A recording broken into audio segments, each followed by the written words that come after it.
Hello students, welcome back. आज हम discuss करने वाले हैं हमारा चैप्टर नंबर 9, इसका नाम है classes and objects. Classes and objects का एक वीडियो हम ऑलरेडी देख चुके हैं, एक लेक्चर हम ऑलरेडी लगा चुके हैं जिसके अंदर हम इसका बेसिक ओवरव्यू देख चुके हैं। तो आज हम कहाँ से स्टार्ट करने वाले हैं? आज हम एक प्रोग्राम से स्टार्ट करने वाले हैं और उस प्रोग्राम में ही कुछ ना कुछ मॉडिफिकेशंस करते हुए मैं आपको समझाने वाला हूँ 2-3 टॉपिक्स। तो प्रोग्राम क्या है, प्रोग्राम लिखना शुरू करता हूँ मैं। आई होप आपको यहाँ से क्लियर एक व्यू आता रहेगा। आप इसको पॉज करके देख सकते हो और साथ साथ आप नोट भी कर सकते हो। तो हमारा प्रोग्राम शुरू होता है #include iostream.h। इसमें s छोटा ही है, मैं इसको ऐसे ही लिखता हूं #include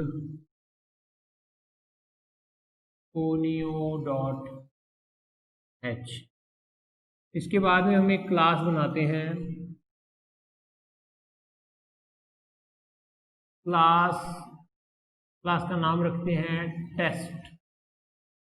और इस क्लास के अंदर हम कुछ चीज़ें प्राइवेटली डिक्लेयर करते हैं, कुछ चीज़ें हम पब्लिकली डिक्लेयर करते हैं।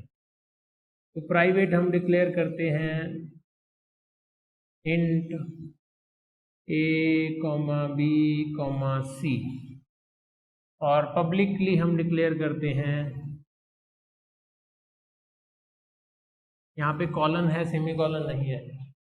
पब्लिकली हम डिक्लेयर करते हैं एक function, let's say int add int a, int b। तो इसके अंदर हम क्या करते हैं, पहले हम a और b की वैल्यूज गेट करवा लेते हैं। out enter values of a and b semicolon and C इन हम करवा लेते हैं किसमें, एक वैल्यू को a में इनपुट करवा देते हैं, एक वैल्यू को b में इनपुट करवा देते हैं। जब हमारे पास दो वैल्यूज आ गई तो हम क्या कर देते हैं, c equals to a plus b कर देते हैं। तो ऐड नाम का एक फंक्शन बनाया हमने जिसके अंदर हम क्या कर रहे हैं, इसके अंदर हम a और b की वैल्यूज इनपुट करवा रहे हैं और इसका कम करवा रहे हैं। हम प्रिंट भी करवाई देते हैं इसको यहीं पे, out sum is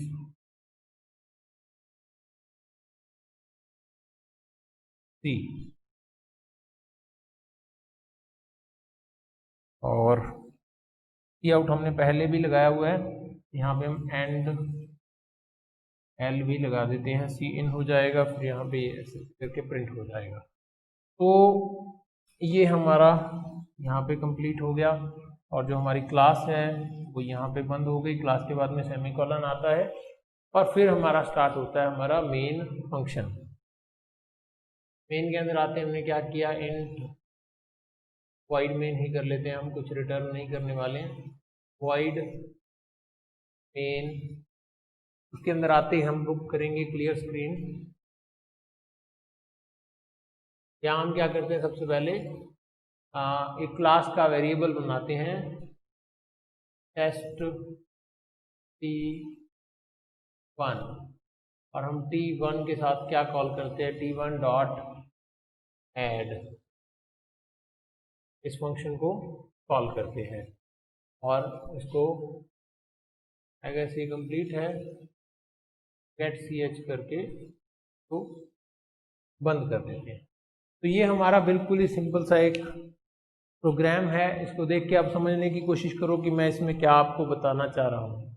बहुत ही सिंपल सा क्लास का एक प्रोग्राम है जिसके अंदर एक मेन फंक्शन है, एक क्लास है और क्लास के अंदर हमने कुछ चीज़ें डिक्लेयर करी हुई हैं, कुछ चीज़ें प्राइवेट डिक्लेयर करी हुई हैं, कुछ चीज़ें पब्लिक डिक्लेयर करी हुई हैं।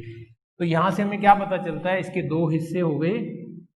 एक हिस्सा ये वाला हिस्सा है वो प्राइवेट हो गया एंड ये जो ये वाला हिस्सा है ये पब्लिक हो गया। प्राइवेट को we can not access from outside, और इसको we can access outside.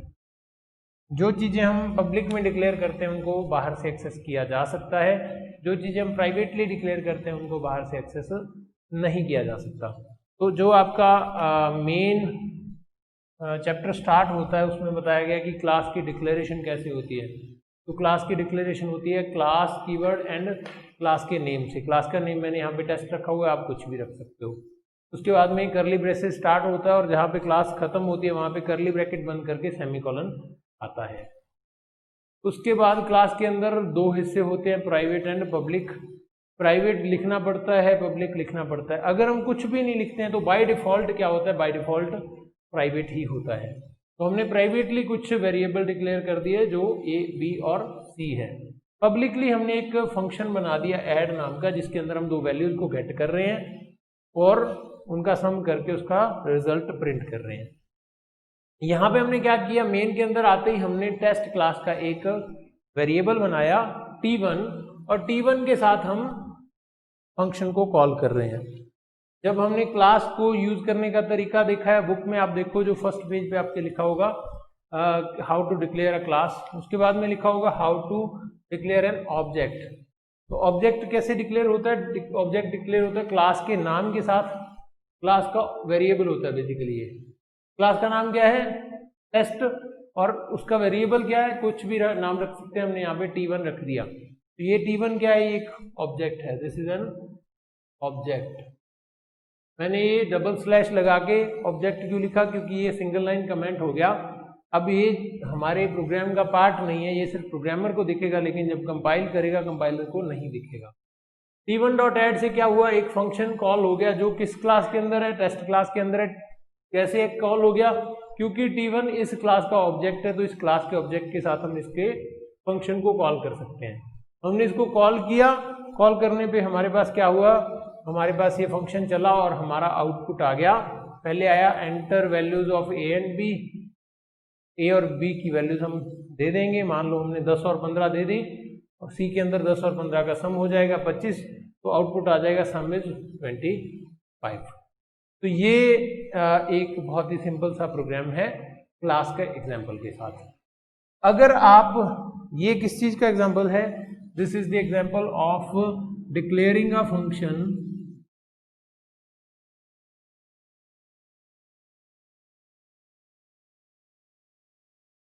Inside the class. अगर हम किसी फंक्शन को क्लास के अंदर ही डिक्लेयर कर रहे हैं तो ऐसे कर सकते हैं। अगर हम ये जो चीजें मैं लिख रहा हूं, ये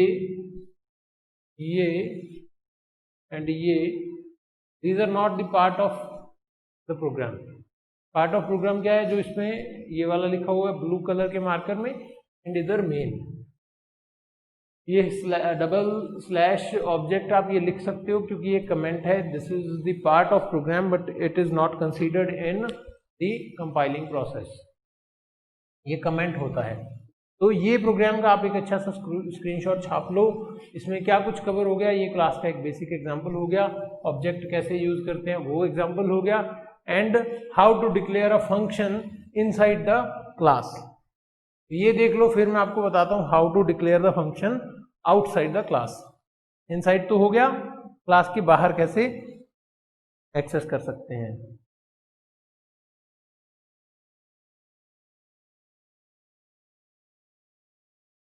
क्लास के बाहर एक्सेस करने के लिए कुछ चीजें हमें चेंज करनी पड़ेंगी। ये लाइन तो मैं वैसे ही हटा रहा हूँ, ये मैं वैसे ही हटा देता हूँ, एंड ये भी एक बार हटा देता हूँ ताकि कोई कंफ्यूजन ना रहे। How to create the function outside the class. तो ये फंक्शन हमने बताया हुआ है। यहाँ पे अगर हम सेमीकोलन लगा दें, यहाँ पे हमारी क्लास को क्लोज कर दें, और यहाँ पे हम क्या लिख दें, एक लाइन लिख दें। यहाँ पे एक लाइन आएगी मैं कहाँ पे लिखूँ, मैं यहीं पे लिख देता हूँ, अलग कलर के मार्कर से लिख देता हूँ। इस लाइन के बाद में आएगी ये वाली लाइन, यहाँ पे आएगा। पहले क्या है, इंट, फिर क्लास का नाम टेस्ट, फिर scope resolution operator, and then function का नाम ऐड, फिर उसके अंदर इंट ए, इंट बी, यहाँ पे करली ब्रैकेट स्टार्ट, ये हम ऊपर लगा चुके हैं तो ये बंद। तो ये क्या हो गया, this is the function outside the class, बाकी सब कुछ सेम रहेगा। यहां हम क्या कर रहे थे, पहले क्या कर रहे थे, इनसाइड द क्लास कर रहे थे, तो हमने क्लास के अंदर ही फंक्शन को बना रखा था। हम अब क्या कर रहे हैं, हमारी क्लास का जो स्कोप है वो ये है, यहाँ पे क्लास का हमारा स्कोप खत्म हो गया। आउटसाइड द क्लास हम इस फंक्शन को क्रिएट कर रहे हैं, आउटसाइड द क्लास हमने इस फंक्शन को बना दिया। उसके लिए क्या जरूरी है, आप अपनी बुक में देखोगे वहां पे लिखा हुआ है क्लास नेम, उसके बाद में scope resolution operator and function name.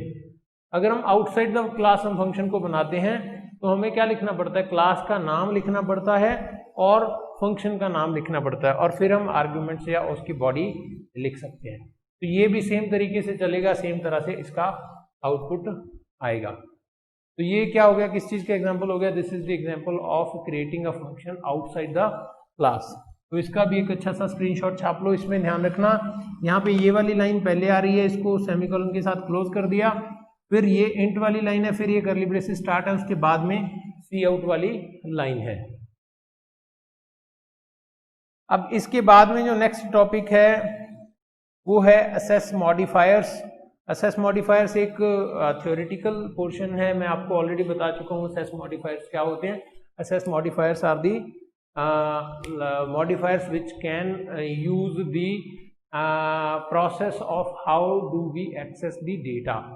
इससे क्या होता है, ये तीन तरह के होते हैं, पब्लिक, प्राइवेट और प्रोटेक्टेड।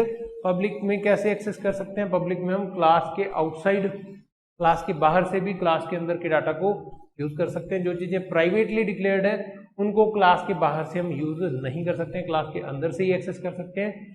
और जो प्रोटेक्टेड हैं वो कुछ स्पेसिफिक क्रेडेंशियल के साथ ही एक्सेस की जा सकती हैं। जैसे कि जिन क्लासों ने उसको इनहेरिट किया हुआ है वही क्लासेस प्रोटेक्टेड डेटा को यूज कर सकती है। तो ये तीन तरह के एसेस मॉडिफायर्स हैं जो डेटा की एक्सेस को मॉडिफाई कर देते हैं कि किस किस तरह से हम डेटा को एक्सेस कर सकते हैं। इसी प्रोसेस को क्या कहा जाता है, डेटा हाइडिंग भी कहा जाता है। This is the process known as data hiding. अब इसके बाद में नेक्स्ट टॉपिक क्या है, arrays within the class. जैसे हम सिंपल वेरिएबल क्लास के अंदर बना सकते हैं वैसे ही हम एरे भी बना सकते हैं। हम क्या लिख सकते हैं यहाँ पे, इंट A5 ऐसा भी लिख सकते हैं।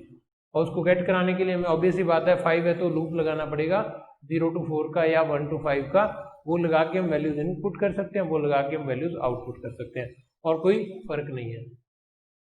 तो हम क्लास के अंदर एरेज को भी यूज कर सकते हैं। ये आपकी बुक में बहुत ही अच्छा एग्जाम्पल दिया हुआ है। अब आपने इसका डायग्राम अपने दिमाग में छाप लिया होगा, तो एक और एग्जाम्पल के साथ मैं आपका next topic that is static data members करने वाला हूँ। ये मैं रब कर देता हूँ।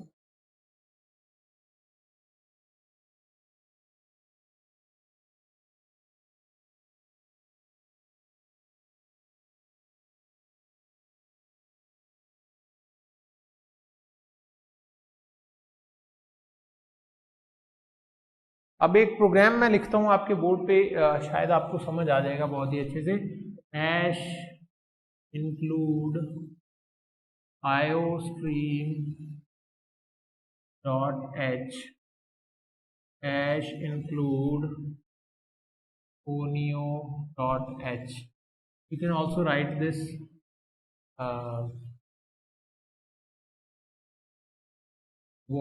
class, let's say employee, and इसके अंदर हम कुछ चीज़ें प्राइवेट बना देते हैं। प्राइवेट के अंदर एक वेरिएबल ले लेते हैं int count and string name. Int count और स्ट्रिंग नेम, एक पब्लिक पोर्शन इसमें डिक्लेयर करते हैं। पब्लिक में इसमें हम एक फंक्शन डिक्लेयर कर देते हैं int add emp, add employ. Add employ के अंदर हम क्या करते हैं, एक एम्प्लॉय का नाम गेट करते हैं और उसको इसके अंदर स्टोर कर देते हैं, नेम के अंदर स्टोर कर देते हैं। यहाँ पे हम लेट्स से हम स्ट्रिंग s1 में इसको रिसीव कर लेते हैं एंड हम यहाँ पे क्या करते हैं, स्ट्रिंग s1 के अंदर हम जो भी डेटा रिसीव कर रहे हैं उसको हम स्टोर कर देते हैं नेम के अंदर, नेम इक्वल्स टू s1। और हम इसके अंदर क्या कर देते हैं, count equals to count plus 1 कर देते हैं। यहाँ पे काउंट की वैल्यू हम 0 कर देते हैं, इनिशियल वैल्यू 0 कर देते हैं। तो ये हमारा फंक्शन हो गया और ये हमारी क्लास कंप्लीट हो गई। अब हम क्या करते हैं, अब हम यहाँ पे हमारा मेन बनाते हैं void main, उसके अंदर आते हैं हम एम्प्लॉय क्लास का एक ऑब्जेक्ट बनाते हैं e1 और e1 के साथ हम कॉल कर देते हैं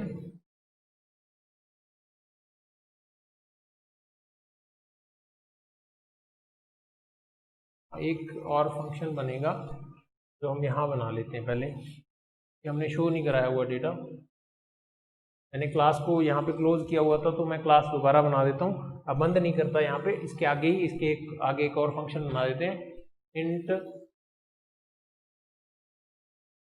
शो, इंट नहीं आएगा यहाँ पे, वॉइड आएगा।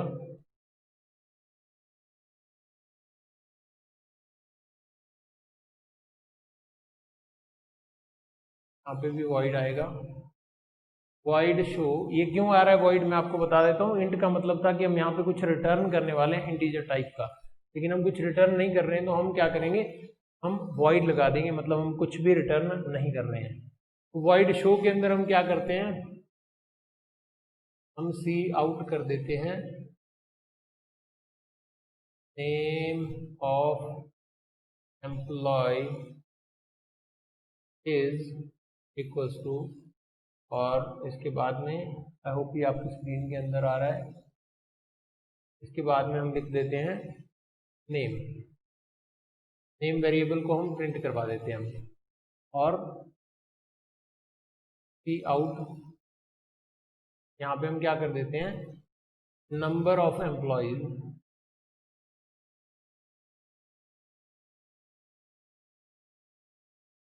और यहाँ पे हम प्रिंट करवा देते हैं काउंट, यहाँ पे एंड एल और लगा देते हैं लास्ट में, ताकि जो भी चीज़ आए वो नई लाइन में आए। तो ये एक और फंक्शन बना दिया हमने, दो चीज़ें प्रिंट करवा दी। अब इसके बाद में हम अपनी क्लास को बंद कर देते हैं और यहाँ पे हम void main बनाते हैं, हमारा void main, और इसके अंदर आते ही हम क्या करते हैं, एम्प्लॉय क्लास का एक ऑब्जेक्ट बनाते हैं e1, उसके साथ हम पास क्या कर देते हैं, उसके साथ हम पास कर देते हैं एक स्ट्रिंग लेट्स से रमेश, और फिर हम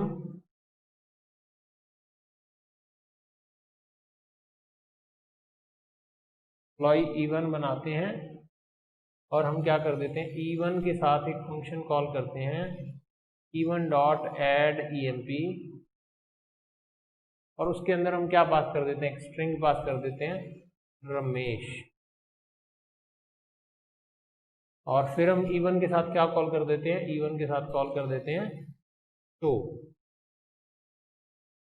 फिर हम एक और ऑब्जेक्ट बनाते हैं एम्प्लॉय, यहीं पे ऐड कर देता हूं मैं e1 e2, दो ऑब्जेक्ट बना सकते हैं, मल्टीपल ऑब्जेक्ट्स हम बना सकते होते हैं।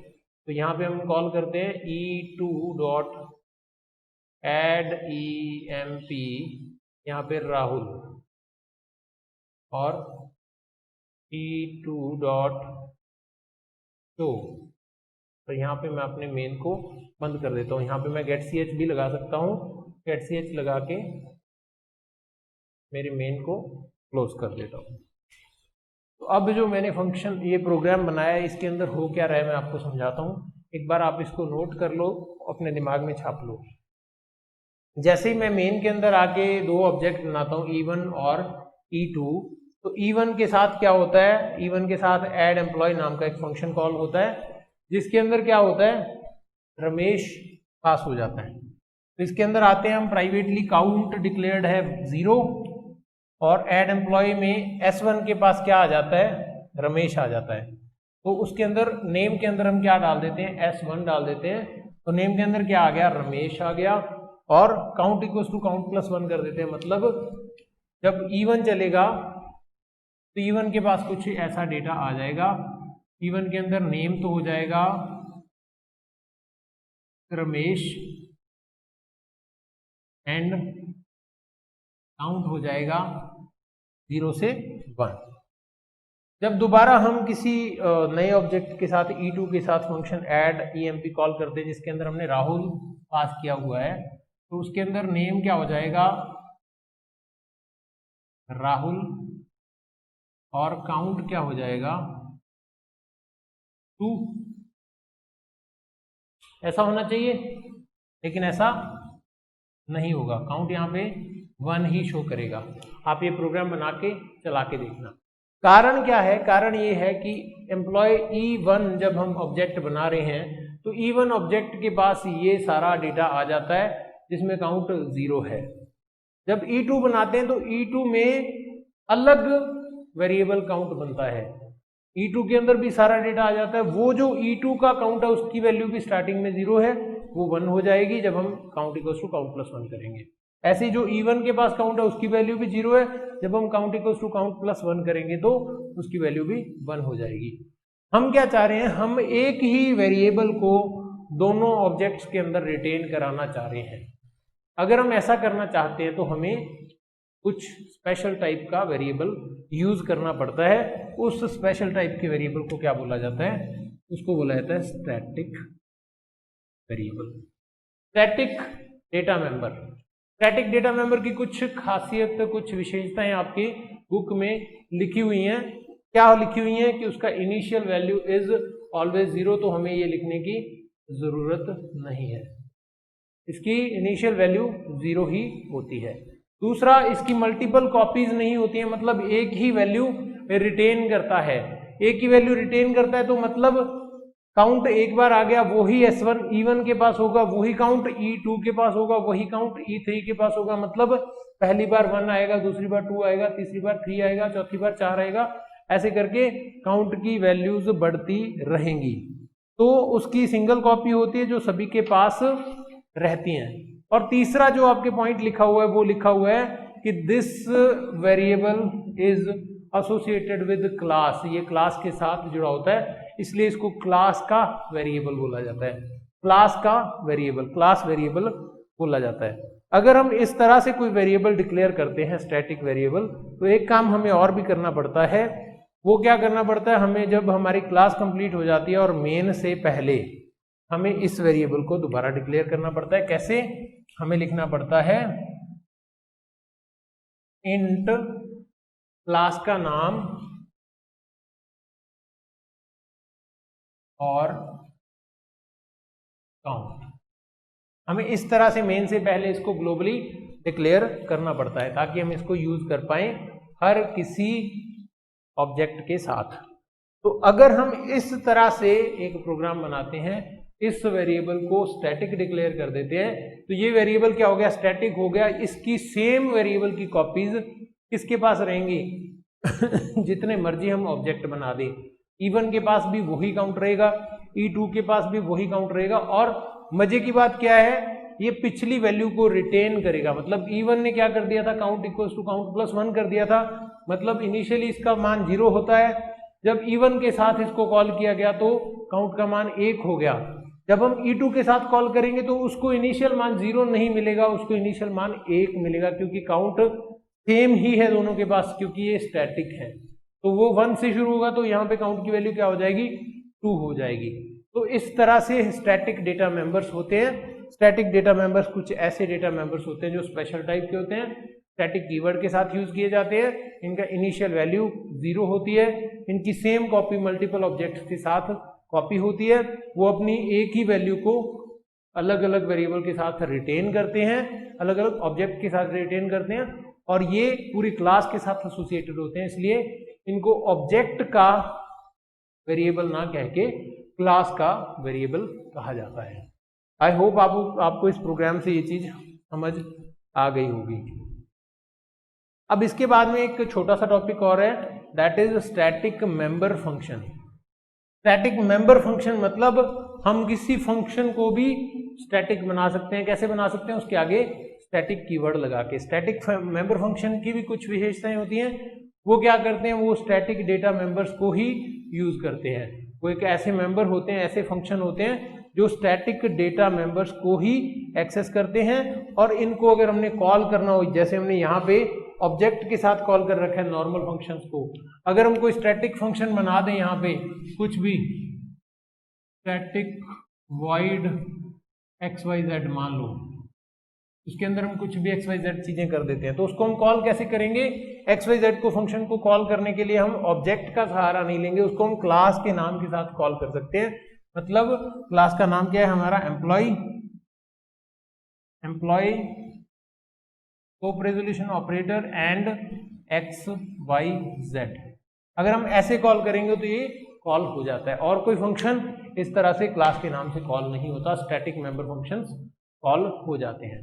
तो आज हमने क्या डिस्कस किया? आज हमने डिस्कस किया what are the static data members, what are the static member functions. Static data member क्या होते हैं, स्टैटिक मेंबर फंक्शंस क्या होते हैं, कैसे क्लास के अंदर हम किसी फंक्शन को कॉल कर सकते हैं, कैसे क्लास के बाहर हम किसी फंक्शन को कॉल कर सकते हैं, कैसे किसी क्लास को बनाया जा सकता है, कैसे किसी ऑब्जेक्ट को बनाया जा सकता है। इसके बाद में हम डिस्कस करेंगे फ्रेंड फंक्शन क्या होता है, बाकी details, those details we will be discussing in the coming session, in the coming video.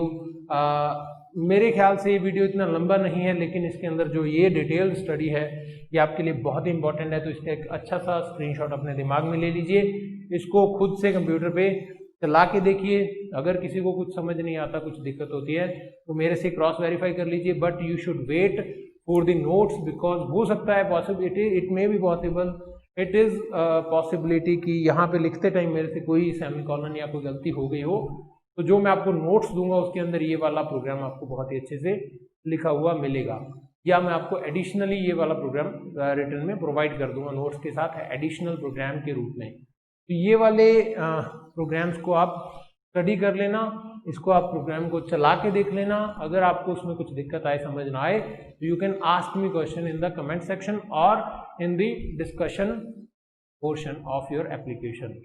I hope आपको ये अच्छे से समझ आया होगा। I hope this is fruitful lecture for you. Thank you everyone. Stay home, stay safe and keep learning. Thank you everyone. Good day.